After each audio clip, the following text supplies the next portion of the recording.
In the way, battling, having got in way of the attempted clearance. Jim Gannon. Oh, great flick of Alan Armstrong. Oh, what a beauty! It's against Bradford, but here's Warburton! Yes! Oh! And then trying to manufacture the shot, gets it away, it's there! Not got it clear. Please, sir! It's a cracker!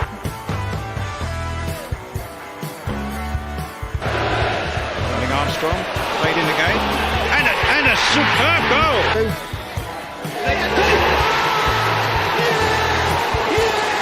Tony Goody. Stockport County are the champions of League Two.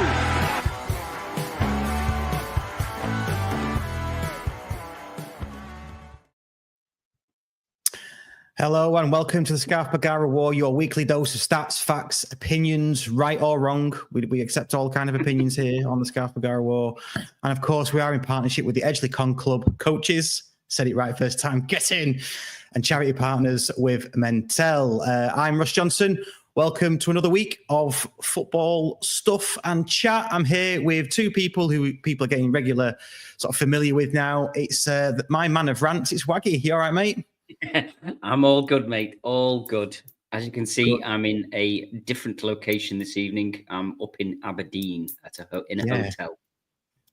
I don't. You get about a bit, don't you? You're about to go offshore again, aren't you? So I'm about to go off. Yeah. Well, obviously, we could probably discuss that because there'll be a few comments about me going offshore when there's a football match on, if it's good or a bad thing. Yeah. Oh, this is true. Yeah. Missing all the big matches. Yeah, and we've also got Andy on. You all right, mate? Friend? No, not friend of the show. Stop saying that. Staff member. Staff member, yeah. Here in the International Space Station. Yeah.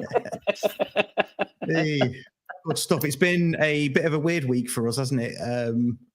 Footballing wise, I don't know what your private lives are like. Mine's all right, but we'll talk about it all tonight. We've got a packed show. We've got clearly we're going to talk about Bolton getting battered everywhere they go because it seems to be a running theme on this show. We're going to turn frowns upside down.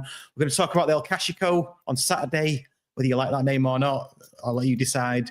We've got Tim from Fearless in Devotion podcast waiting in the wings to come on and discuss that with us. We've got a fan guest as well. We've got Steve Davies. No, not that Steve Davies. We've got a different Steve Davies. Are you showing your age there? Half the people know who you mean. Yeah, a lot of people who watch this show, I've seen the demographics, they know who I mean. Don't worry about that. Steve Davies, better known as Steve County Kits. He can tell us later, but he's a kit collector anyway. And we've got loads of listeners' questions. We'll ask those throughout the show. But yeah, first things first, let's get the admin out of the way. The Kenny Boxall interview has been done. It's been recorded. It's been edited. It's just going through a final check. It will be out very, very soon. We've got a few irons in the fire with other guests. We're pleased to say we've got some really big names coming up. Hopefully get those out soon. And when I say big names, one of them's probably no bigger, I don't think. If we can, Andy here nodding. Why is it quite long? Yeah. Is it like that train station in Wales? It's not that long. No. If I said legend, that would be an understatement. Yeah. And it's not Vasilis Kalakarakos either, if anyone remembers him from the mid-90s. I think that was his name, wasn't it? I think I've got that right. Thanks to all our patrons, anyone that listens, downloads, and watch any of our content. We really do appreciate it. There was something I wanted to mention about patrons, wasn't there? What was it, Andy? Can you remember? I've forgotten. We spoke about it 15 minutes ago. Why haven't you signed up yet? Yeah, if you that's probably what was it? Yeah, you said we should push it. It was we've got some big names coming up. So Yeah. Some big So get names. signed up. Only Yeah. £3 a month. Yeah, less than a pint. And just for the Kenny and just for the World Collar. And Matty Warburton. yeah, And Matty Warburton. and There what's we about go. to come. And who we've got coming up. Yes. So do get signed up. £3 a month, less than a pint. There we go. Okay, let's get cracking. Let's first get our fan guest out. It's Steve. Gleeson! Stephen Gleeson! What a beauty! Hello. Hello, you all right? Yeah, Hello. thank you. Nice Good to little have you sneaky here, joke mate. to start me off. I know. Well, you've probably heard that since school, haven't you? I would think. I've But it's a heard a different few, spelling. Yeah. Don't pop the wire and that, yeah. Yeah, don't worry. I He's used to get always Russell one of the new Grant. jokes is our Russ. So you stick around. We will talk to you later about how you got into Sporting County and things like that. And obviously you chip in to all the conversation that we're going to have. But first, I say first, it's second, isn't it? Let's get Tim out from Fearless in Devotion. Here's Armstrong. Yes! Oh, what timing! Noswaith da, Tim. Noswaith da, Russ. How are you? Yeah, not bad. Friend of the show. I mean, I was on your show earlier in the week on Sunday, and I was bestowed with friend of the show. So it's only right that I give you that title as well, because we've known each other for a long time now, since the National League days, haven't we? I know, yeah. And for some bizarre reason, we've somehow both gone grayer, even though the times are better. We've somehow gone grayer. I thought I'd grow a bit of distance for a laugh, and I just realised it just makes me look like a washed up sort of extra from Train Spotting. So it's a little bit annoying, but there we are. No, I think you're looking fine for a 34-year-old, Tim. I'll do this. I really am a friend of this pod, aren't I? It's all a compliment. I got the numbers the so wrong way all around. the niceties out of the way. Is what? Got the numbers the wrong way around. Oh, it's 34. Well, I did. It's my age. Start as you mean to go on. Let's talk about the game on Saturday. Well, let's talk about, generally speaking, obviously doing really well in the league. Is that expected, unexpected? Has that gone to form, gone to type, or are you all like pinching yourselves? Yeah, probably pinching ourselves a little bit, but then everybody keeps saying the same thing. It all comes back to that whole momentum thing, and the fact that we've been on momentum for a couple of seasons. That it's not a massive surprise that it's continued. We're all all of us are kind of like bracing ourselves for the drop off, but then we've had an occasion where we wrote 3 or 4 games where we didn't win, and that hasn't happened for quite a while. So if that's the drop off, then we'll take it all day long. But it's just been great. It's just been really, really good fun. There's been a lot said about the manner in which we play, especially away from home, especially amongst all the expected goals and possession nerds of the football world, of which I've got absolutely zero time for, because it's all about putting the ball in the back of the net. It doesn't matter how you do it. When you've languished for 15 years in the National League, it is literally like, by any means necessary, really. So it's nice to play great football, but it's nice to piss a lot of people off by just going, yeah, you have all the ball, and then when we get a chance, we'll take it and we'll win and take the points. Thanks very much. So yeah, it's just been really good, and I think I think strangely, even though we're almost like a quarter of the way into the season already, because of the way things are panning out, I think if we're in and around it January time, then obviously it probably changes people's kind of parameters of what they initially would have hoped and expected from the season. So yeah, I think for the large part, it's probably exceeded a lot of expectations, and that probably extends to some members of the top brass as well. Like the executive director said, we're probably way ahead of where we should be, especially off the pitch. So we're catching up in that regard. Yeah. Did you like we've now got into League One, and we've got a 3-year plan that we want to get to the Championship in 3 years.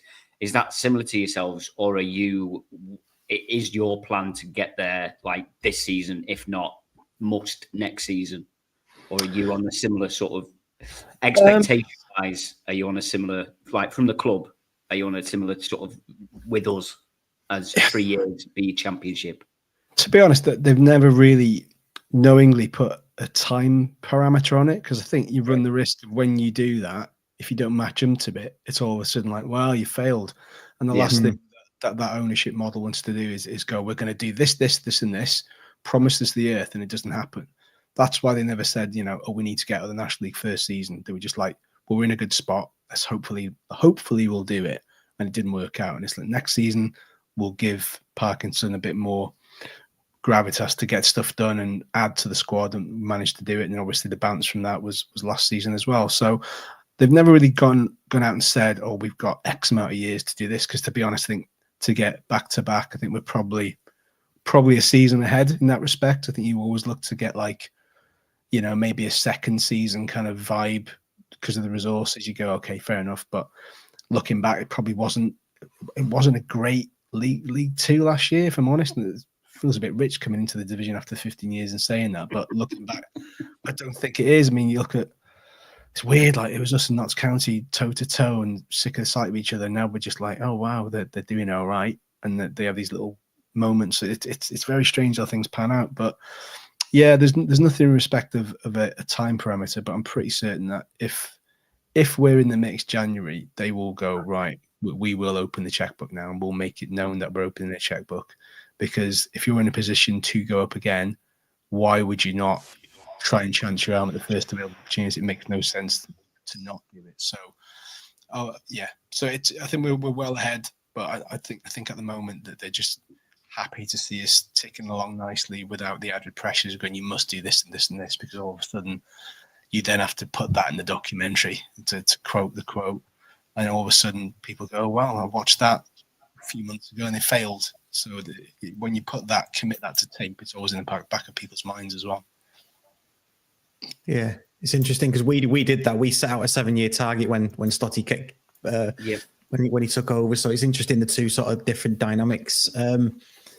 Got a few questions here from listeners. We'll get stuck into one straight away. It's more around the rivalry, and we say rivalry, don't we? We know we've been competitive rivals. I think we can all agree on that. This is from Mark Belfield off, I think it was a Facebook. Do Wrexham see a rivalry with us to the extent that we appear to see it with you guys? I don't know. I think in a weird way, I think because as you'll note at a certain point, I think you probably had more enjoyable games in the National League North than what you did in the National League because of the locality of stuff. So when we were kind of languishing down there and going to places like Ebbsfleet and Wealdstone and all these sort of far-flung, places towards London, when you're devoid of a local game per se, the minute that happens, and all of a sudden you have several, derbies season after season, I think people appreciate it a lot more. It's like, you kind of miss them when they're not there in a weird way. Like, I won't miss Shrewsbury if they go down. So that's always like the main thing for us. Yeah, they've got Gareth Ainsworth, but it's like polishing a turd. They'll go down, hopefully. I'm not going to lie about it. It's always very much, that is, for us, it's always been kind of Tranmere. And, the first time tonight, I'm watching our youth, keeping an eye on our youth team because they're playing at Tranmere tonight. And loads have gone over. A lot of Wrexham fans have gone to that just because why not? It's Tranmere. They don't like them. So I wouldn't say, I still think it's firmly in the camp of a competitive rivalry, but it's always going to have that needle about it because of having gone toe to toe. And then you guys go, oh, well, we pitch you to the title then, and we pitch you to the title again. And then all we've realistically to throw back is, yeah, but it only took us one season to catch you up, and it took you 2 seasons to get out. So it's a little bit tit for tat, and it's a little bit, kind of one-upmanship. I think that's probably the best way of doing it. Everybody's trying to get one over somebody else. And it's like, oh, yeah, well, I mean, the 5-0 thing hurt badly, and it's going to hurt for a while. And then I'm like scrambling around thinking, oh, we beat you in the FA Trophy 6-0 or 6-1 about 15 years ago. Does it really matter? I'm sure you guys will remember it. So I think it's always. I think it's remember it.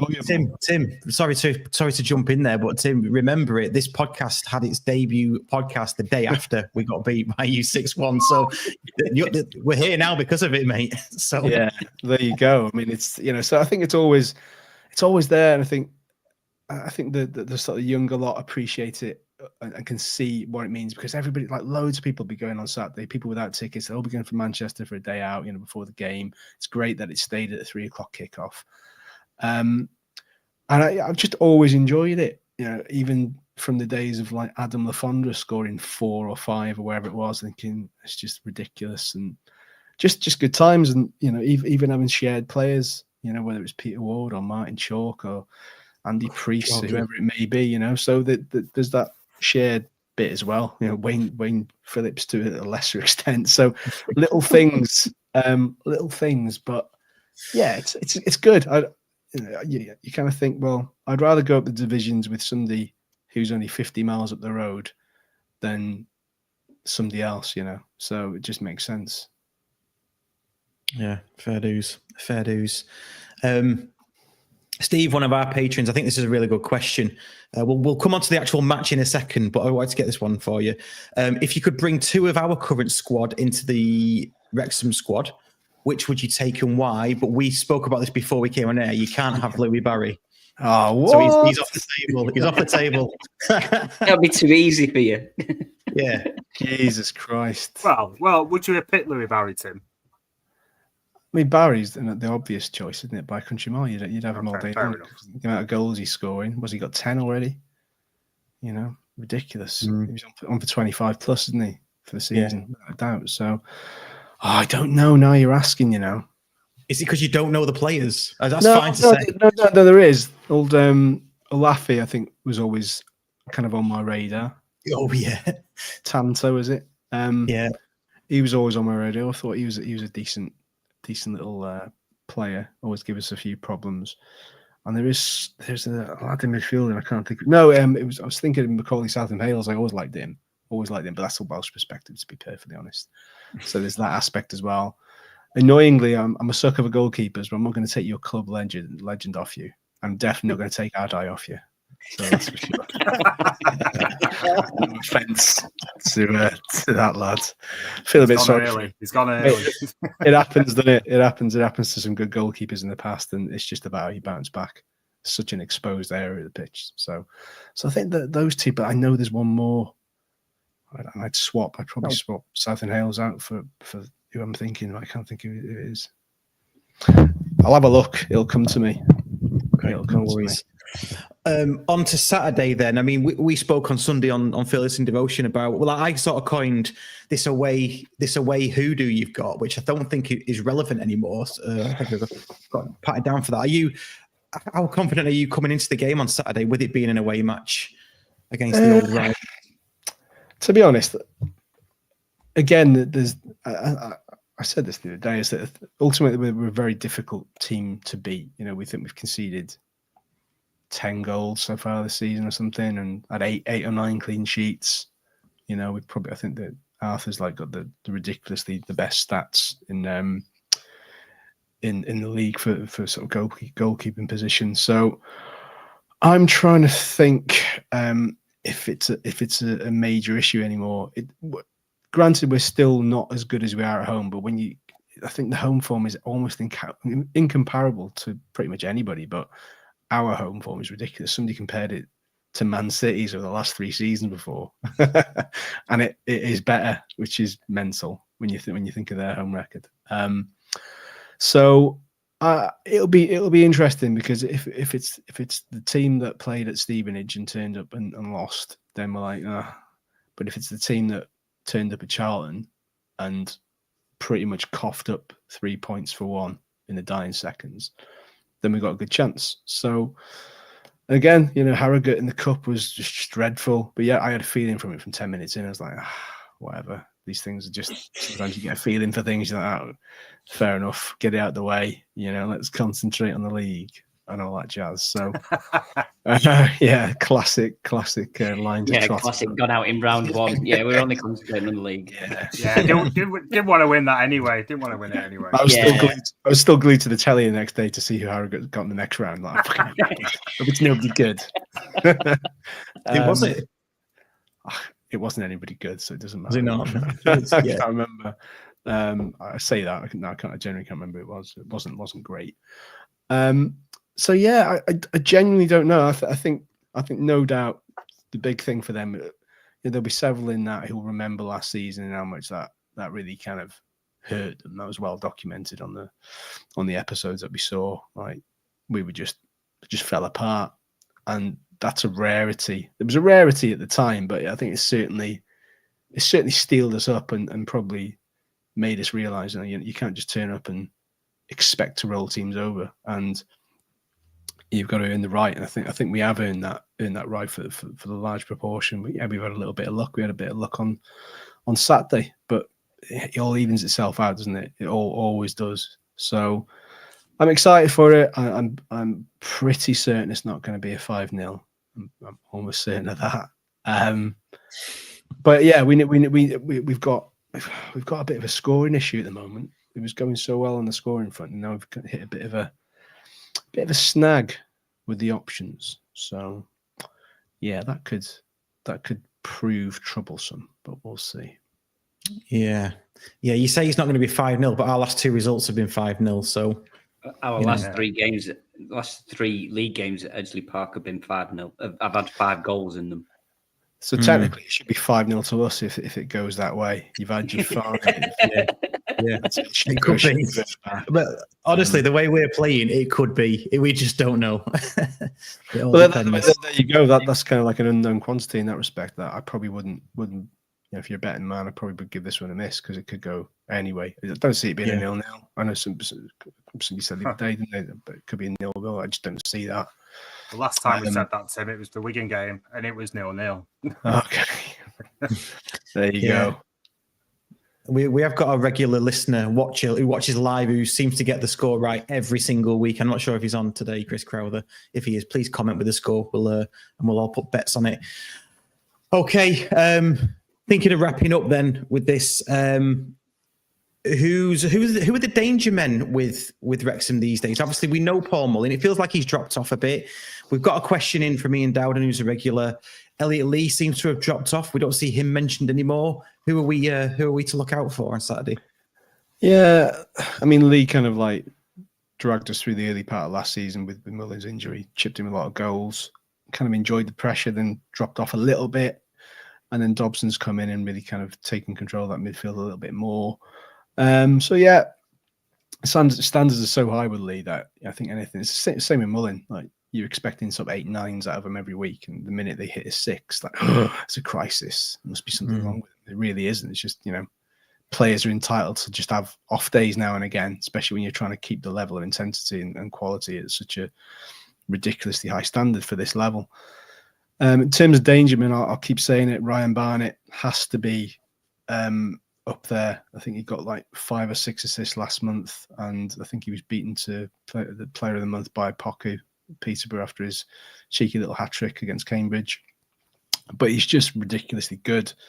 There's a confirmed rumour going around today that Rangers are looking at him because I think Tavernier is on his way or something, and they're looking at replacing him. So, and it wouldn't be a massive surprise to me because the step up he's made, excuse me, from us taking him from Solihull, and you could see glimpses of what he could do. Then he's just continually got better and better, and it's a classic case of the more games you play, the better you are. And he's just the first name down on the team sheet now as an attacking outlet.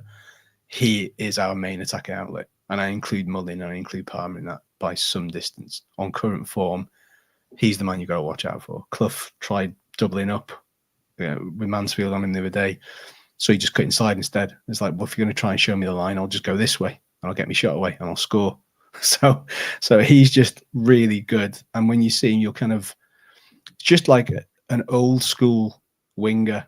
Looks like an old school winger, socks down the ankles, will try and do the tricks. 9 times out of 10 will win it. We'll hit the bar line, we'll cross it in, and his crosses 9 times out of 10 are ridiculously good. It's just unfortunate at the moment we haven't got strikers in ridiculously good form to hit them in. But yeah, he's a really, really key player for us. So I'd say him. And then probably defensive wise, Dan Scarr seems to be doing really well now. He's coming into the side in the middle of the defence, just massive. If you're going to go for the aerial bombardment, he'll just knock everything away. Is he susceptible on the deck because he's quite a big unit? Probably because there was a couple of occasions where a couple of players got past him. Gregory from Mansfield got past him on Saturday, and you give him a little shove in the back. It should be a penalty, and we got away with it, to be honest. So he's still very good, but like any player, they do have their flaws, I guess.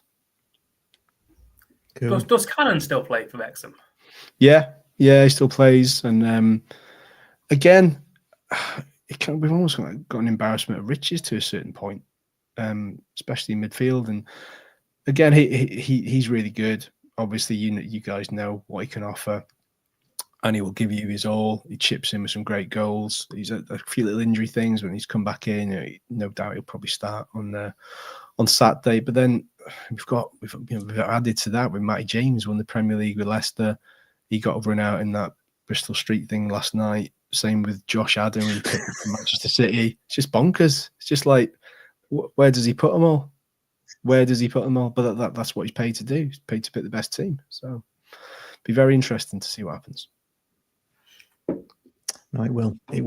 It's going to be an intriguing one, isn't it? And I think there's going to be, obviously it's a sellout as well. I think that was confirmed. I didn't know that on Sunday, but I think it is. I think it's completely sold out. Feels like there's a bit of a different build up to this one. It doesn't feel as like a bigger build up as we've had before, not because it's early season and it's just a bit slightly different. But I think as the game draws nearer, there'll be a bit. I still think there'll be a bit of needle in the crowd. Certainly I'll be a bit nervous. Let's go for scores then. People are putting scores in the chat. Do get them in the chat. Let's go round. No, well, let's start with you, Tim, because I feel like yours, whatever you say, if you go around the room, yours might change compared to the others. What do you reckon score is? I'm gonna have to stick with it, and I initially, and the only reason I went with this is because I thought, well, we'll hit you in the middle of a 5-0 defeat. I'll hit you in the middle of a 5-0 win. So we'll go for a 3-1 win to us, which is more than overdue and more than respectable, and it'll probably flatter us. That's the only sort of fly I can give you, is that it will probably flatter us, but it doesn't matter because you'll have 98% of the ball. We'll have 3 shots on target, and I'll be hit. Job done. And James McLean will get a yellow card after 5 minutes, and yeah, all good. Yeah, we're going to get Football Manager, aren't we? One of them. Yeah, I mean that it was his 150th league game the other day, and his stats are just insane. And like you can say, oh, he's had the resource, he's had the money, but you still got to assemble a team that gets on, and that's the big thing for me is the dressing room, because they literally get on off the pitch, and I think that's a big driver in all this. Yeah, absolutely. Sort of shadows us as well. You've got the resources, you've still got to go out there and win them. Steve, what are you saying on for Saturday then?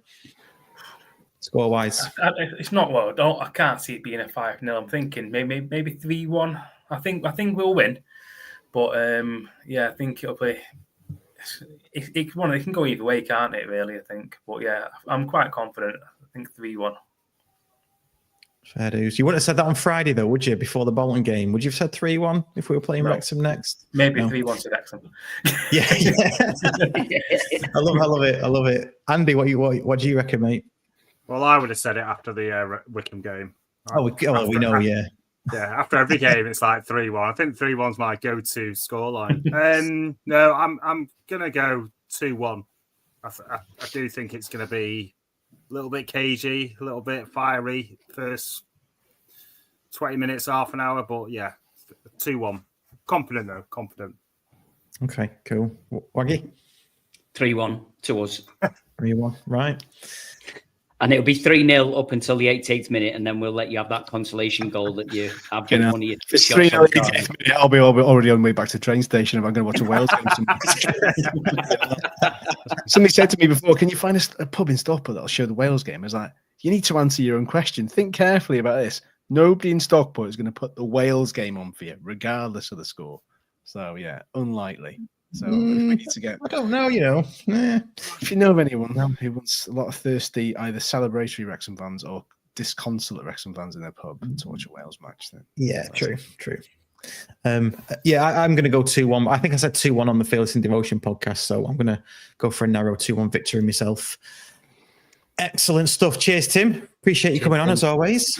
No dramas. All the best. Sorry, are you going on Saturday, Tim?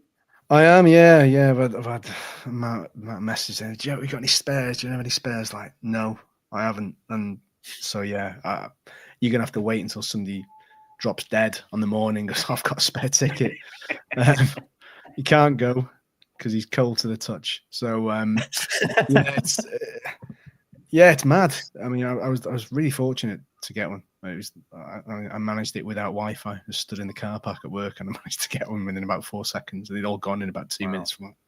So wild, but excited for it. Just got to go with it, innit? Just got to go with it and hope for a statement away win, which I keep praying for. I initially thought Rotherham was a statement win, but when I look at their form, it isn't. So not great, are they? No, they're awful. They're awful, and that ground's a bit weird. I was expecting it to be really good, and never uproot where your clubs are. It's too steep. I've got vertigo. Yeah, it's just a bit boring, isn't it? It's just like if you squint your eyes, you could be up Middlesbrough or whatever. It's just a bit. Or Doncaster, literally. Doncaster, yeah. Exactly. So, good stuff. All right, cheers, mate. We'll let you go. We've got loads to crack on with. We've got a 5-0 Bolton win to talk about and get ourselves ready for Wrexham on Saturday. Not a drama. Time, cheers. See you later. Bye-bye. See you later. Thank you.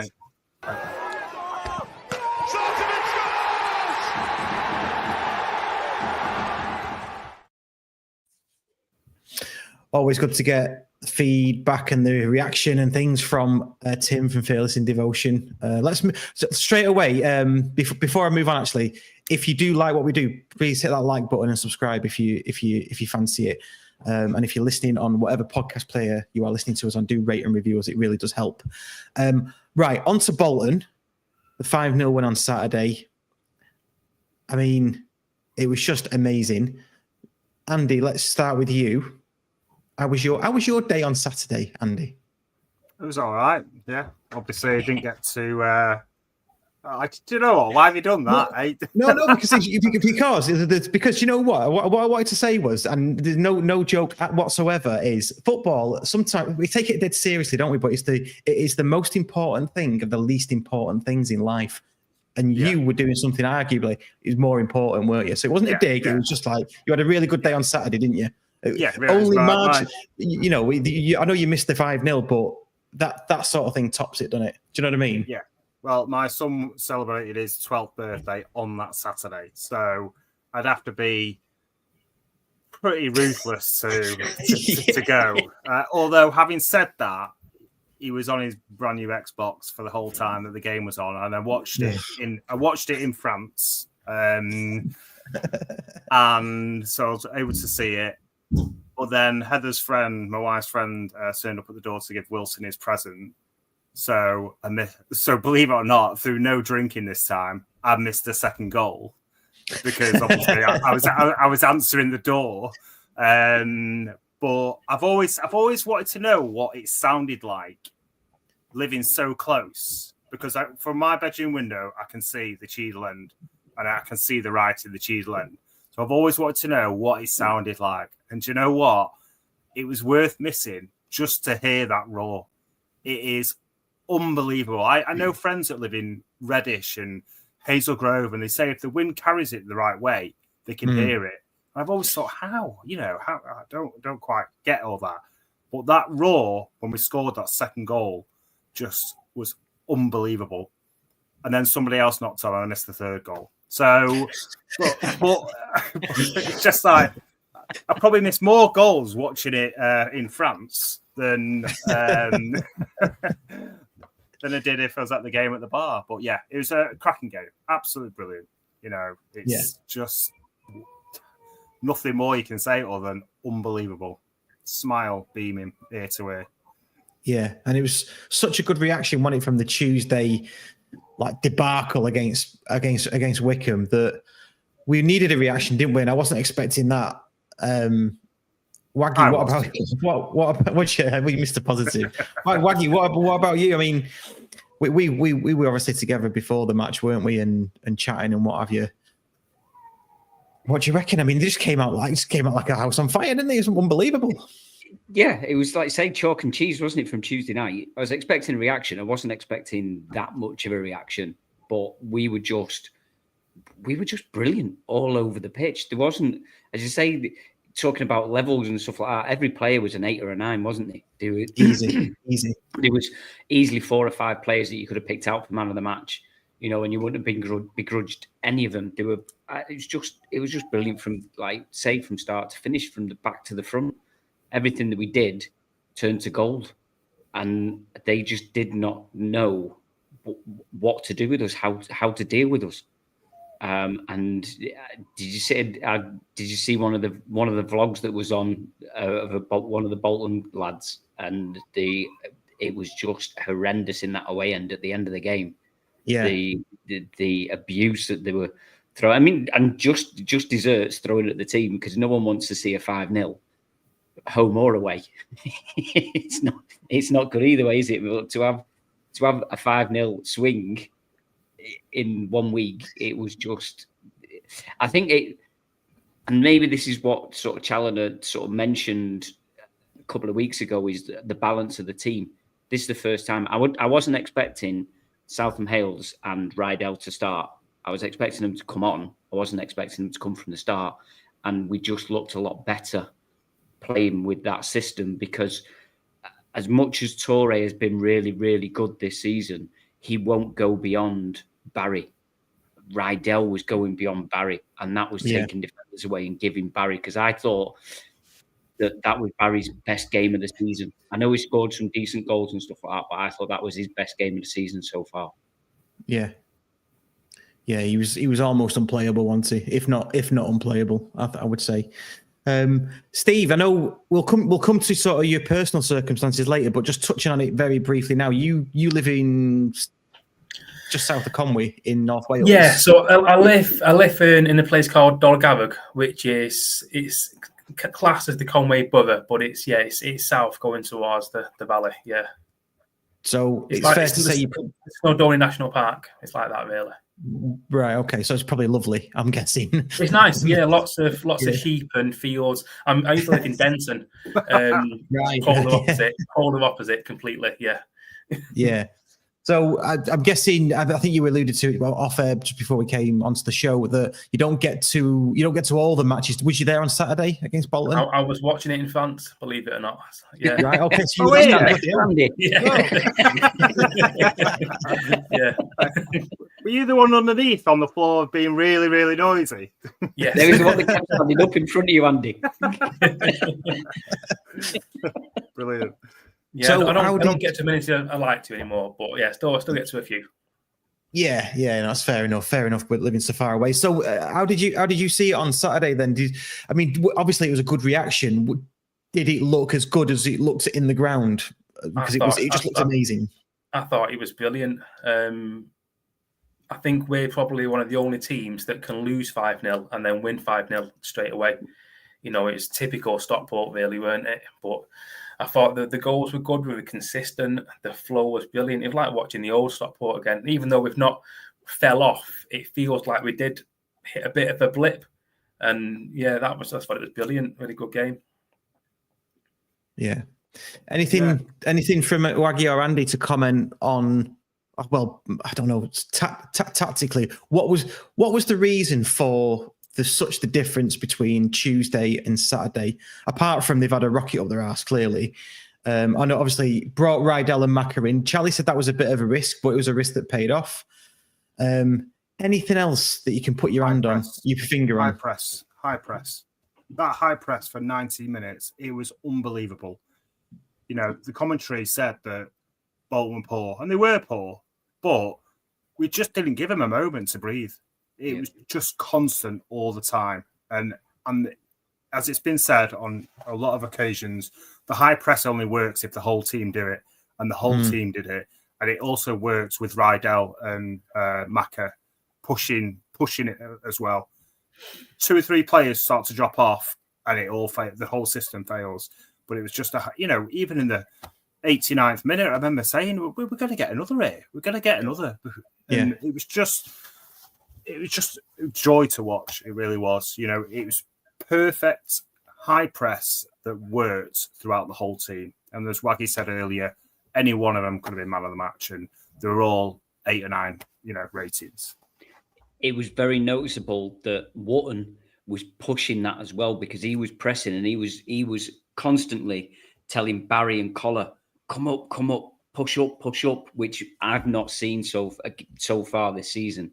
And he's really, Wotton was running that front line. He was forcing that press. I think as well, the other thing was that Norwood stayed as a defensive midfielder and just sat in front of that back five, back three, whatever you want to call it.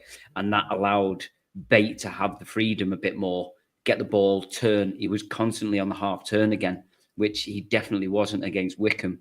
So I think that made a big difference as well, was that Norwood pretty much just sat in front of the back three and just got the ball, broke play up, and was just giving it out, passing it around. I think that was Norwood's best game that he's had in a county shirt. It's just all over the pitch, wasn't it? Yeah, but it's interesting, isn't it? Because Norwood played really well in that system, and with those players around him. Norwood's not a bad player. He's had a bit of stick, hasn't he? I think he's a very good player. He's a very, very good player. Played in the right system with the sort of the right players around him. You could argue that he's a bit ahead of other players. So like we have this. When Sars came in, and we could see they were playing balls that others weren't sort of tuned into. Same with Powell. I think Norwood was probably on that level. Couple of good comments coming in, and we have got some questions as well. That's the first time DC has selected a team/formation that he's planned for. That's interesting, isn't it? I kind of thought of that, but because DC has mentioned that, hasn't he, in his post matches and his pre matches. So, and that's what you get when he can select what he wants. Yeah, good stuff. I'm going to come over to a question from the listeners. Sorry. So we'll go to a Patreon question first. Stephen Woodbridge. So this is the Corey Adai thing, because one thing we haven't mentioned yet is Ben came back in net for the Bolton match, didn't he? Ben Hinchliffe. Well, we all call him Ben, so I'm going to call him Ben if that's all right with everybody. Going against my own getting the reses. Steve Woodbridge says he disagrees with the Corey Adai criticism. However, he just feels that we are a better team with Ben in goal. He thinks the team trust him more and was one of the reasons the more confident performance on Saturday. Would you agree, or would you still prefer Corey as the main goalkeeper this season? Steve, I'll come to you first as the fan guest on that one. I think everyone's got a bit of a soft spot for Ben, haven't they? Because he's come up for the National League North days. He's paid his dues. He's been, still, above and beyond as a player for us. But realistically as well, moving forward, I hate the term moving forward, but moving forward, we do have to look into the future. He's not getting any younger. And, we do have to look at players that are, what you might say, championship eligible. I like Corey. Seems okay. Seems a decent goalkeeper, but I think he's automatically started on a disadvantage because of how high a lot of the fans rate Ben. So the moment he makes a mistake, all of a sudden it's no, he's rubbish, hit him out, bring Ben back. What are you doing? I don't know. Personally, I don't see at the start of the season. I don't understand why Ben was firstly dropped and Corey was brought in, because I don't think he did anything wrong to warrant being dropped in the first place. But the start of the season, you mean? Yeah, at the start of the season, I just expected Ben to start, and when he didn't, I was like, oh, okay. After getting a new contract as well, was it a 2-year one? 2-year contract, Ben. Hinchliffe got a 2 year. Yeah.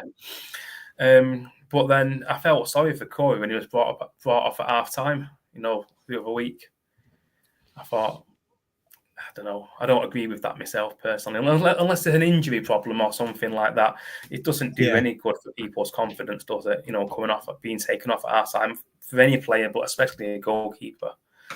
I don't know. At the moment, I suppose going off the last 5-0 win, Ben didn't have much to do, did he really? But to be fair, he's not put a foot wrong at the moment. So, yeah. We're only human, aren't we, at the end of the day? Yeah. Oh, absolutely. Absolutely. Yeah. Andy, you're in the goalkeepers union. I know we spoke about this on previous pods, but Yeah, what are you thinking?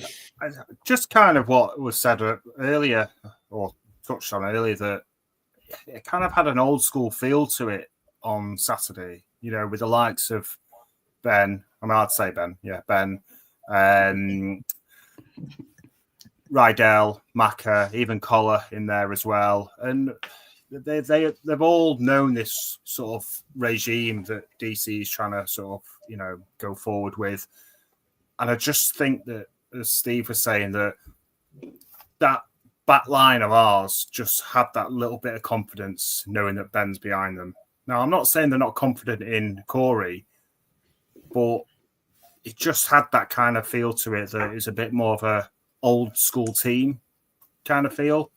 And yes, all right, Ben didn't have an awful lot to do, but it's not just as a keeper making saves. It's all about your sort of distribution. It's all about you commanding the players, talking to them, keeping them all in check, letting them know where they are. Because if you're a centre half, you can't see it behind you. You have to physically turn. So that's what the keeper's job is. It's constantly telling the players left side, right side, drop back, drop it all the time, constantly. And it seems like Ben is obviously.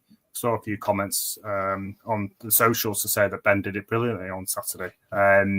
So, yeah, I like Corey, but I just think at the moment we're going through a bit of a, win one, lose one, that sort of, and the ones we've lost, the ones we've won have been pretty big scorelines. So I think it was the right call to put Ben in. Obviously, Corey started last night in the trophy game, so I think it's pretty obvious to say that he'll probably start on Saturday as well. Yeah, he probably will, and I think it was definitely well, DC said it, didn't he? It was kind of a tactic, wasn't it? Because Ben Hinch, I'll call him Ben. Let's just agree we all call him Ben. That Ben, he's played at Edgeley Park before, with big crowds, big games, so he's used to that. I think it's going to be the same on Saturday. I know they're not technically our rivals, but it's going to be a sellout. It's going to be a big game, and there's it's probably a 6-pointer if we look at it like that. So it's definitely going to be. It's definitely going to. What you laugh at, Waggy? It's definitely going to be. I've just got Jimmy. He's now pointing at the screen. Yeah, I'm laughing because. Before the game on Saturday, we're going to see Russ at the reses with a fishing rod fishing out that calling players by the first names out of the reses. Yeah, but I'm going to go deep into this on an episode at some point of the actual rules around it, around calling players. These rules. Yeah, of course there is. There's rules. But yeah, there is rules. There's rules. But if you call a player by their first name in a conversation, when that player's first name isn't like known across the fan base, and you call them by their first name, then you just look like a right div, don't you? Anyway, there are rules. Okay, Mr. Johnson. Did you say Johnston then, or Johnson? Johnson. All right, good. I need an eye operation. I can't read that tiny writing. Someone's telling me to get in the reses. Yeah, I'll put myself in the reses. Okay, good stuff. Yeah, anything more about Bolton? Obviously, it was a fantastic game. I don't think we're going to cover the Tranmere game last night. I don't think there's too much to talk about on that. We're already 50 minutes in. One thing just to mention, actually, from a Patreon, Barry Abbott, and this is generic, generally speaking. So, Collar, Horsfall, Camps, McIntyre, and Torre are all out of contract next summer.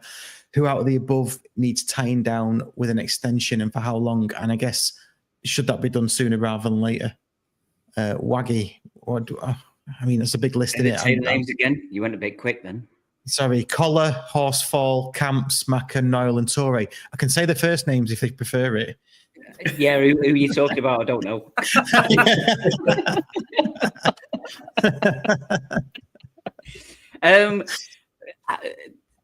I think all of them. You could certainly. I think the only one that might be suspect, and I'm only going off previous years and stuff, that is Southam Hales, just because nobody expected him to be a League One player, I know he's, had problems with injuries and stuff like that. It's the injury side for me. He's not exactly. It's the injury side. The season. Yeah, definitely. So that's the only one that I really think is possibly suspect. I think everybody else, I'd have probably said at the beginning of the season, we don't need to give Camps an extension or anything like that. But Camps has been like a linchpin. He's been unbelievable. He stepped up and, he looks like a League One player. So I think all of them can at least get an extension. I think, again, should we do it now? Should we wait? I think it's one of those, we've got to see where we're at Christmas, haven't we? If we're pushing to go up, then it becomes a different conversation, doesn't it? If it looks like we're going to be a mid-table team, then I think it's more likely that they're going to get given an extra year's contract, if nothing else, and then that gives us the basis that we keep talking about, is that this season is our season to grow, looking towards next season. So that they're natural players that will play pretty much week in, week out, aren't they? Most of them. So I think it's a case of wait and see. They don't seem to be very, very keen on certainly not announcing things like that. The club, what I mean? We don't find out until close season a lot of the time if they've been offered new contracts and stuff like that. Because I think everyone was saying the same about Pi, wasn't they, last year? It was his last year, his contract last year, wasn't it? Yeah, you mean doing it in this? You mean doing it in the middle of the season kind of thing, and then announcing it? Yeah, they don't announce it, do they? Whether they've done it, whether it's done and dusted or not, they don't seem to announce a lot of contract renewals or anything up until the end of the season. So they might have an agreement in place, but nothing's said. Which I think it doesn't help us fans, does it? But I think it's good that they will have those negotiations, but it's nothing that we need to know about, really. It's up to those players. And if we get promoted, it changes things, doesn't it? You've got to try and think of which of those players would be championship level and how much money we need to spend to replace them. I saw an interview. Sorry, just a quick one. I saw an interview with Simon Wilson when we lost the playoff final, and after that, and he said they had two lists. They had one list of like targets who they would go for if they didn't get promoted, and then another list of who they would go for if they did get promoted. So I imagine something similar maybe this season as well. Yeah, what areas to go for, what players to offer, extensions to, and things like that. And I think that changed, didn't it? When I think DC said that it changed in January because we was on a push that they were trying to think of people that they were thinking about going in for summer. They were trying to get them in January instead. Yes, bring it forward. So again, wait and see where we're at Christmas. But it's was Powell on that list? Sorry, Waddy. No, he got a 3-year contract, didn't he? So he's only. This is his second season with us, isn't it? Oh, is it? Right, okay. Yeah. Oh, yeah, Paul wasn't on the list. We've come a long way, though, haven't we, from having names written on a whiteboard by Jim Gannon and rubbed out by Paul Simpson. Jamie Vardy was on that list. And if you're not familiar with that story, do listen to our Dark Days series, which covers 2005 to 2015, because that's a thing that happened, believe it or not. We went for George Donnelly instead because we had a vote on it. Anyway. I still can't get my head around that. It's just is what it is. It's just the poor running. I mean, it's just, honestly, listen to the Dark Days. If you've not listened to it before, listen to it for the first time. I know I did it with Dave and Phil at the time. I still listen to it every now and again just to remind myself that a coach load of scouts has turned up. Moment, isn't it? How bad it was. Yeah. It just every now and again I just need reminding that a boatload of Scousers did turn up on a coach, some of them without football boots for trials. Yeah. Yeah, I'm glad you said trials, not for anything else. No. Let's move on. Okay, Steve, let's move on to you. On to your questions that we ask every debutant of the podcast. When was your first game? So my first game, it was the 20th of January 96. We played Walsall at home, lost 1-0. It was the game after the Wrexham replay in the FA Cup. Wow. Right. I'm getting. Ooh, wow. Ooh, no. Okay. Was Paul Merson playing for Walsall at that point, or was that too early for Paul Merson playing for Walsall? I think it's too early, isn't it? Sure. Yeah. Yeah.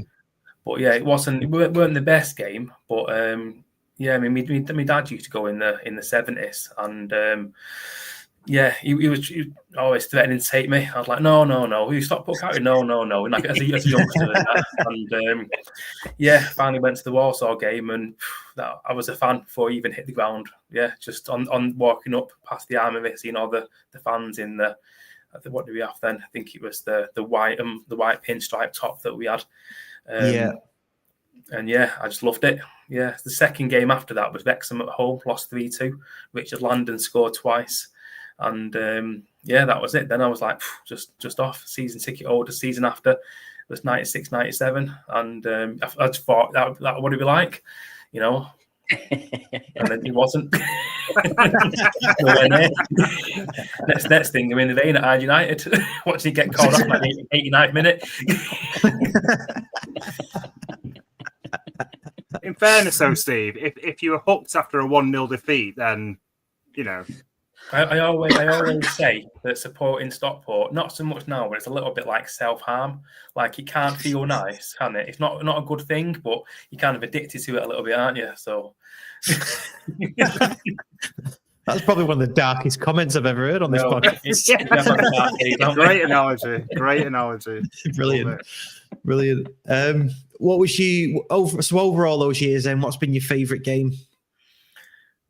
I was like City home 99 or at Main Road when we won 2-1. Probably the City home for me, because I don't know, it's just a great day, you know, and to be 3-0 up so soon. And that goal by Paul Cook was just immense. I was like, yeah. So, and obviously, you know, I went to school in Denton, and a lot of, you know, I've got family that are City fans, and a lot of my mates were City fans or United fans. So yeah, it was good to, you know, to see that really as well. So yeah, I loved it. Yeah, no, it's a strong one. Favorite goal? Danny Lloyd, Brackley. You know the one from the last corner, minute, from the corner, weren't it? Short corner, just smashed it in. I just thought that was brilliant. Really good footballer as well. Nice. So that's interesting. So you saw the Paul Cook goal live, but you're going to put the Danny Lloyd one ahead of it? Only because I put my favourite game as the City home game, so I didn't want to double up on that. Fair enough. Yeah. I thought you'd have some like minute detail reason, like Paul Cook's was instincts, Danny Lloyd's was more I know what I'm going to do kind of thing. That's fair enough. No. Fair enough. No. No, pretty basic. fair dues. No. Yeah. Was it also because it was against Brackley? Yeah. Well, yeah. If my favourite game would have been Brackley, then Paul Cook would have been the best goal, wouldn't it? So. Said nobody ever. Yeah. Favourite game was against Brackley. Never said. No one's ever going to say that. Fucking Brackley.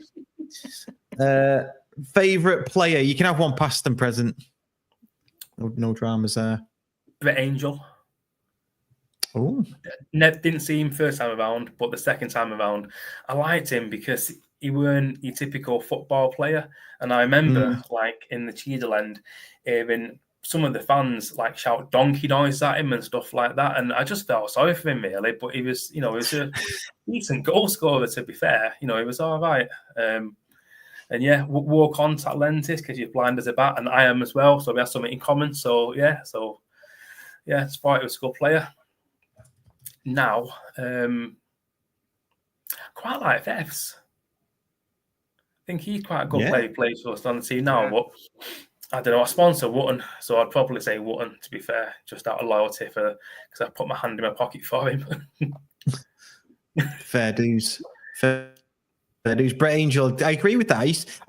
I would never say this to his face or in his company, but he used to run like he didn't have much going on in the calf department, didn't he? Did you ever notice that? He was not a gifted footballer, was he, whatsoever? But, you know, on a corner, put the money on him to knock it in, and that Yeah. it was all right. Yeah. And then I remember reading a story about him. Someone sold the story. I think he got caught working, not caught, but he was working in Tesco or something, stacking shelves.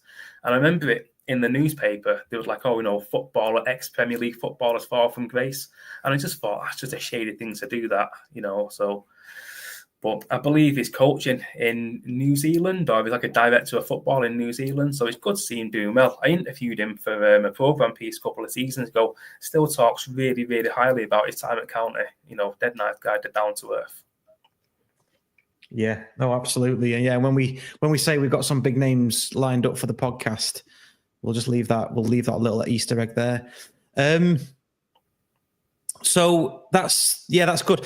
Talk. So you mentioned why, sort of how you support County. We always ask that anyway. So you've got that in. That's really good. I know you don't get so many matches. How are you finding it at the moment? I mean, obviously with the takeover and everything. We say the takeover. It's 4 years old now, but I take it you're pinching yourself as much as everybody else. Yeah, I think it's good because it come at the right time. Unlike, I don't want to use Wrexham as an example, but I mean, they were kind of like, they weren't doing that well, were they, really? They've been in the non-league for ages. I think they were lower point in the season when they took over, and all of a sudden it's like, bang, they're up there because of the money. We'd already won the Conference National North. We was already, I think when it come in, I think we just missed out on the playoffs. Was it the COVID, like a point per game thing then? Yeah, points per game. Yeah. So it weren't like, we were struggling. We were doing really well. So I think when the takeover coming, it coming at the right time, and it just carried us on, on a nice little trajectory, like on a rise, really. But yeah, it's really, really good to see. And it's good to see the attendances. I mean, I remember back in the 90s when we was in like the championship, and 6,000 we was getting, something like that, 6,000, 7,000 as an average, and National League we're getting 8, 9. So yeah, it's good. It's good for the town, It's good for everything, really, isn't it? So and the schools, and you see more. When I go to Stockport, I'm seeing more kids walk around in the kits and stuff like that. When I was a kid, even embarrassed to wear a Stockport shirt, have your coat over it and stuff like. I think I was the only person in our school that supported Stockport. Whereas it's good to see the kids there now, and it's nice to see. It's good. Yeah, no, it's banging, isn't it? Let's talk about your shirt collection then. So you are Stockport County, Steve Davies, Stockport County kits, aren't you? On something like that, yeah. I just picked a random name, to be honest. It started probably about 10 years ago when, do you know Phil Brennan? I know him very well, yeah. Oh, yeah. yes. So when he was the commercial manager at County, he got me a signed shirt. I think it was when we got relegated from the National League to the Conference North, and I'd always got replicas and stuff like that. But I got a signed shirt, and he sorted us out, and I thought, it's all right, this. And then I got a match one, and I think it got like Phil Jevons from the season after. And it just started from then, just snowballed, and then ended up buying about 200 shirts off Phil. I got his collection off him. Yeah, no, yeah. Like you do. Yeah. I had about 80 already. Bought in massive in bulk. I won't say how much, but it was a lot. It was like 4 figures, and the ones that I wanted, I handpicked out, and I sold the rest. Doubled the money, and that's how I started doing the page and that. So now I just kind of collect them and just stick them on there, really. I just do it for me. I don't sell or buy so much. It's just like a bit of a collection. I wrote about them in the programs. I've been doing that for a few seasons now. So yeah, I like it. I'm not like a massive shirt fan, and I have no interest in anything from before I started watching. But from like 95, 96 to like this season, I've got like every home and away kit. So no, a couple of pairs of shorts and a few boots and stuff like that. Yeah. Do you often wear them? No. No, it sometimes like when we got promoted, when we won the league, when we played in the Halifax in the National League, I wore like a 90, 96, 97 match worn to that. So yeah, but not all the time. I don't like dress up in the house and. that's what I was getting to be fair. Yeah, no. Steve Davies running around the garden doing it, yay! Yeah, with my shin pads on, doing a bit of angel pose and stuff like that. We put a link in the chat. We'll put one in the description as well. So you do sell them as well, do you? You no, do not anymore. Oh, so right. Okay. Only when I bought the shirts off Phil, I got them in bulk, and a lot of them I'd already had anyway. So I sold them and just kept the ones for myself. But I mean that's probably about 7 years ago. Yeah. So I just collect now. That's it. Right. And is collecting shirts match worns? Because obviously we know Ben county shirts. He gets a lot as well. What is the actual process of getting a match worn? Have you got a pest to the club? Have you got contacts at the club, or how does that actually work? Not that I'm interested, because I've got enough. Enough stuff myself. It's probably not as easy now as what it used to be, because it is more of a collection now, and a lot of people, there's money in it. I mean, I think I valued roughly the shirts that I've got, and it was something like 13 grand. If you look at what they go on eBay and stuff like that, because it's just COVID, everything just went up, crazy prices and stuff, and some of the shirts are £300-400 each and stuff like that. So I'm lucky in one way that I'd already got my collection kind of cemented before the prices and that rocketed a little bit. So all I do now is I just do player sponsorships. I do them, and you get given a shirt at the end of the season. I know a few people here and there who sell, but to be honest, I'm at that level now where I've kind of got them all. So the ones that I want anyway. So I don't really, apart from if someone comes on eBay, or you might see that it's the same shirt that you've got but a better player, then I'll buy that and then sell the other. But yeah, I don't mind with people for it, to be honest. I'm not. You won't see me at the ground with like a cardboard thing saying, like, can I have your shirt? Can I have your shirt? Give my dogs do that. yeah, in your handwriting. Yeah.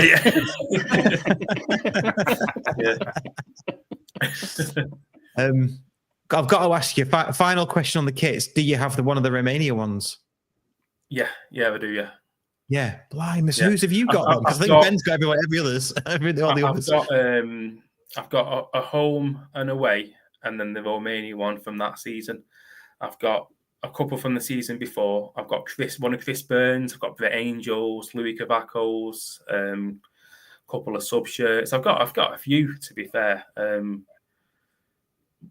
got Danny Lloyd's from that Brackley game. Trying to think who else. Some of the newer ones, I've got Paddy Maddens, Ash Palmer, Scott one of Louis Barris, get Wootton's, because I do that as well, because on the sponsorship side. So yeah. Tunji Moses, I've got from the Richard Landon testimonial. Yeah, just little mad ones and stuff like that. Yeah. Tunji Moses, yeah. Do you remember when we had Alan Lord, Tunji Moses, and Chris Churchman all playing at the club at the same time? And it still didn't help us, did it? Like divine intervention or anything like that. I don't know. Wow. We had like a Nicky Flat, a couple of Cornish Street names as well at one point, didn't we? Yeah. Yeah, we had. I remember Nicky Flat. Yeah, strange names over the years, but yeah, we did have Nicky Platt, didn't we? Yeah. Good stuff. Cheers for that. Really interesting. I was just to repeat the question. Sorry, the Romania shirt. Whose is that? Whose match worn is that? So I got the Romania shirt from an agent. Oh right. Yeah, and part of the deal when I got the shirt was I wasn't allowed to say who it was. But you can work it out. But I will say it's not a sub shirt, because I got a 96, 97 medal as well. And the same thing with that. When I got that, I wasn't allowed. Part of the deal was that I can't say whose it was. Right. Even after all these years. Just when I bought it, just out of respect, really. I'm not going to go back on something that I said. Right, fair enough. I won't press it anymore. I won't ask anymore. Don't worry. No, it's all right. Yeah. well, like I say, if you, I mean, I think there's only about 12 of them shirts made, weren't there? Yeah. So you can work it out. That's what I mean. If we got Ben's all lined up, we know where Sean Connolly's is, don't we? It's embedded in a chair, with all of his other kits. That's what I heard. Yeah, I've seen a picture of it. Yeah, absolutely. Good stuff. I did something similar. Did you? With, not with like match worn and stuff like that, but yeah. Oh right, okay. Yeah. So have you done? Have you had a chair made, or have you had a pillow made, or a cushion, or something, or? No, on the chair side of it. Right. Oh, nice. You have to send us a pic of that. That'd be good. Yeah, nice one. Yeah, we'll get that. We'll get that out. Good idea. Right. Like when they mix and match of shirts and stuff in it. It's a cracking idea, isn't it? Yeah. As long as it's not like a rare match one. Obviously not. Yeah. Not when I saw Sean's, I think a picture come on like one of the supporter groups like that. So I thought, I'll get a few shirts and just try something similar, really. Yeah. Oh, nice. Good stuff. Shall we finish off with getting reses? Yeah, do it. Yes, yeah, let's do it. Let's in reses. Get in the reses. Come on, get in reses. Get in reses. Get in reses. That's rubbish. Get in reses. I'm not having that. Get in reses. Right, getting reses. Get your getting reses in the chat. Get into reses. Yeah, get into reses. Getting reses. Ian Dowden's gone early. He's put a 6-pointer in November. Get in the reses now. Jimmy will have something to say about this because you can have a 6-pointer all throughout the season, can't you? If you've got a good idea, you're going to be battling with a team at some point near with them at the end, and that's a 6-pointer, regardless of where it's played in the season, I would say. Anyway, moving on.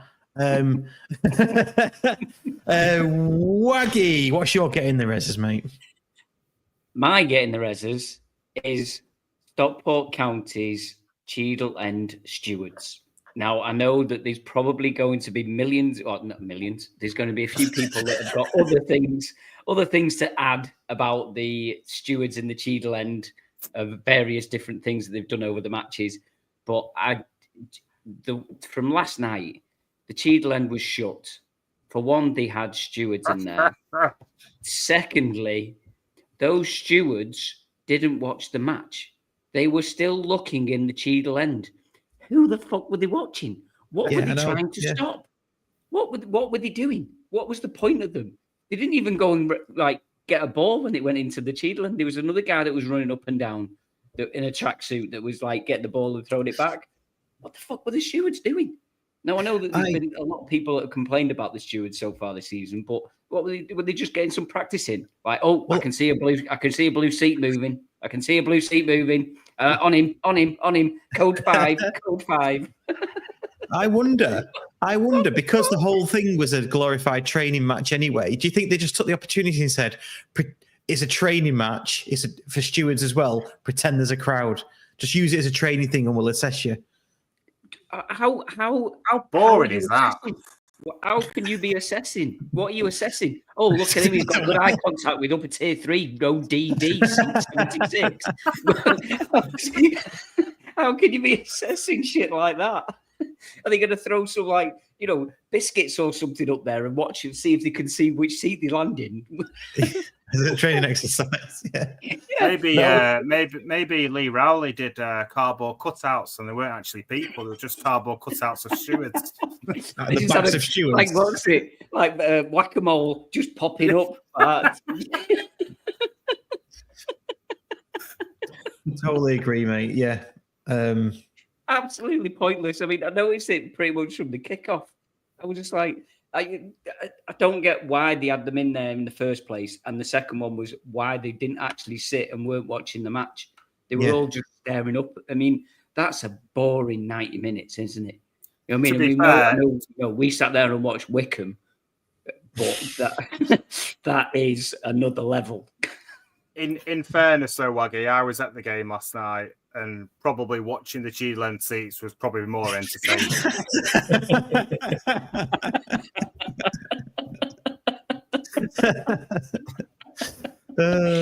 So did you see the whack-a-mole come up? Yeah, it's all this giant hammer, you know. Oh yeah, that can definitely get in the reses. We mentioned it on the WhatsApp last night, didn't we? What's going on there? But yeah, absolutely gets in the reses. Steve, have you got to get in the reses?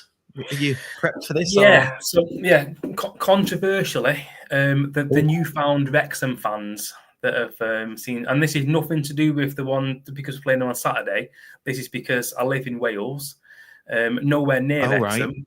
Yet they have just popped up out of nowhere at the moment, you know, since the takeover. And I mean, a prime example is my daughter. She's 10, and her teacher is now a Wrexham fan.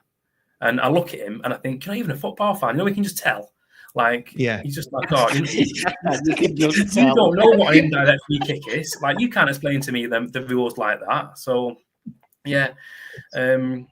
Everyone just seems to support Wrexham now, and it's like we're nowhere near Wrexham where we are. Yeah, it just seems to be the norm now, and that annoys me. I've got nothing against Wrexham, and I'm sure they've got a lot of decent fans, like the guy who was on before, the proper old school fans that have been there from when they were younger or whatever. Then fair enough, but it's like round Dave at least, and it's like it's the thing to do now. You know, a mate at work when we played Wrexham last season, he went, "Who are you going to support then?" I went, "What do you mean?" He went, "Well, it's a bit the tough one. You live in Wales, don't you?" And I'm like, it's nothing to do with it. Like, do you know what I mean? It's just crazy. Yeah. I don't know. I think you just watched Deadpool, haven't you? And he just got some type of like alliance to it or something, some allegiance or something like that. But yeah, so there's a little notice board just up the road from where we are. So if I walk past a county sticker on it, and then they take it down about a month later and it's put enough one over the top of it and just stick it there again. Now they'll be watching you. Now they know. I know, yeah. But yeah, just small things like that just keep me amused. Yeah. No, you're right. You're right. That annoys me as well. I mean, I'm going to Wrexham tomorrow because I'm working there at our site, and I know the people there, and there's people who are now Wrexham fans, but they're really Everton fans, or they support Liverpool or United, but now they are Wrexham fans. It's like, come on, you can't just change that allegiance because of this. Yeah, so they're not football fans, are they? Basically, no. They're not proper. And that's the part that annoys me about it. They're not proper football fans. You can't change your club. No. You can't when you're of a proper age of being able to. That's the caveat, isn't it? Yeah, of a proper age. Yeah, but I mean, I'm talking about grown men. I'm not talking about kids or anything like that. Grown men who should know better. For the audio listeners, Steve just wagged his finger, so that's a pretty key thing to mention. Well played. Poignant with the statement. Andy, what's your getting the reses, mate? Well, first off, are we doing it now where we all have to agree if it goes in the reses? Because my last one didn't get put in there because it was a 2-1 sway. Yeah, but I think we're unanimous with the Wrexham. Yeah, no, I'm just asking because you might. Yeah. So So first one, I've got two. First one's football related. Okay. Second one's Morrison's related. No, it's nothing to do, Morrison. I'll tell you what, I'll give you the second one first because it's more of a thing rather than like a second first team playing first. No, it's not a second first team one. It's more of a thing. So, when you're having a brew and it's a really good brew, right? And then you go to drink your brew and you realise you've drank it all. And that instant moment where you think, for fuck's sake, I was really enjoying that. And it happens with a pint as well sometimes, doesn't it? So I don't really know what I'm putting in the reses, but it's that thought of thinking, for fuck's sake, I didn't even realise I drank all that. But that's my thing anyway that I'm putting in. That Right. Okay. Yeah. initial thought. Anyway, no, not supermarket related this time. So I was going to say though, do you get that brew at Morrison's Cafe? no, I don't. No, not Morrison's Cafe. No, not at all. A little bit more upmarket than that, Waggy. My main one is pardon. Waitrose. I'm more upmarket than that, Waggy. Oh, bloody hell. Even Jimmy won't speak to you now. Pardon? Jimmy what? Even Jimmy won't speak to you now if you're more than Waitrose. My football one is football fans asking for refunds for tickets after a thrashing of a game. What? Just no. Seriously. We've had this before, but you're spot on. Because didn't someone say, well, does that mean that Mark Stock can ask for more money because we've won 5-0? Yeah, I wasn't sure. I did ask Waggy before, but Waggy said, in fairness, it's that much of a good one. You can just get it in there again because it seems people. Oh, yeah. I'm not saying all listeners of the show, but it seems like people don't know it's in the reses already. Because we actually both thought that you'd have forgot, Russ. Yeah. Well, that's true, some things I do, some things I don't know. You don't have a list of all the reses on your wall. No, I thought. Do you know what I thought you can say then? Do you not have a list of all the things you've forgotten? I'll be like, that's a massive list. But like 15 knots on a piece of string. He's got 15,000. He's got a 512 gigabyte iPhone that's just full of notes. Do you know what though? The list about getting the reses, maybe we should do that because we're gonna get ourselves tied in knots here, aren't we? But that can definitely stay in the reses, can't it? People asking for refunds. Yeah, I saw it after the Wycombe game, and I saw it some of the Bolton fans after the Bolton. It's just like, well, what? Just ludicrous, isn't it? I don't even have an explanation to try and think why people would even ask for it. Whether it's a joke. If it's a joke, then brilliant. You've got me. But yeah, just a no. Yeah. We've had it once or twice where clubs have apologised and given them like either free tickets or free travel to the next away game. Yeah. But that's been when they've like travelled from Carlisle to fucking Exeter or something, isn't it? When they've done like 700 or 800 but even miles. So, the club don't have to do that, and that's just that's a nice gesture. But no fan should ever expect to be reimbursed. It's pot luck, Are they going to, like you said before, if we win a game 5-0, are we going to then go back to every fan and say, "Oh, by the way, you owe us a $5 because we scored an extra goal per minute or something"? It's like, no. See you later. Yeah. Definitely. 100% staying in the reses, and that'll come up again, I'm sure, next time we get battered. Good stuff. My getting the res is dead quick. Although I hear it a lot when we're losing, definitely against Wycombe on Tuesday. People shouting generic commands and shouts, really getting angry about it, going, do more, run, drive, and to him. When we're losing.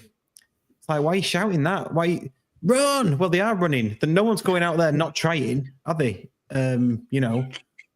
Drive forward. Well, yeah, but there's about 3 players in front of him. So if he does that, he's just going to lose the ball, and then you'll call him a shit or a fat bastard. Because I heard that as well.